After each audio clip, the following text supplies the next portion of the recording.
കണ്ണൂർ ജില്ലയിൽ അഴീക്കലിൽ ഒരു മുങ്ങിക്കപ്പൽ പൊളിക്കുന്നതിൻ്റെ ഭാഗമാണ്. ഓരോ ഭാഗങ്ങൾ അവർ കട്ട് ചെയ്ത് മാറ്റുന്നൊരു ഭാഗമാണിത്. ഈ മേളിലത്തെ ഒരു പോർഷൻ ഇപ്പോൾ കട്ട് ചെയ്ത് അവർ വലിച്ച് വെള്ളത്തിലേക്കിടും. അത് കഴിഞ്ഞിട്ടാണ് അവരത് മാറ്റുന്നത്. കുറേ കാലം നേവിക്ക് വേണ്ടി ഓടിയ മുങ്ങിക്കപ്പലാണ്. അതിൻ്റെ വിശേഷങ്ങൾ നമുക്ക് കാണാം.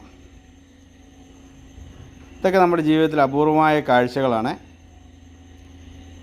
അതേപോലെ തന്നെ നമ്മുടെ ഇനിയും വരുന്ന സമയത്തൊക്കെ നമ്മുടെ ചാനലിനകത്ത് പുതിയ കണ്ടില്ലേ വീഡിയോസുകൾ വരും. സപ്പോർട്ട് ചെയ്യുക. അതേപോലെ തന്നെ ഒരു ലൈക്ക് ഷെയർ ഒക്കെ ആഗ്രഹിക്കുന്നു.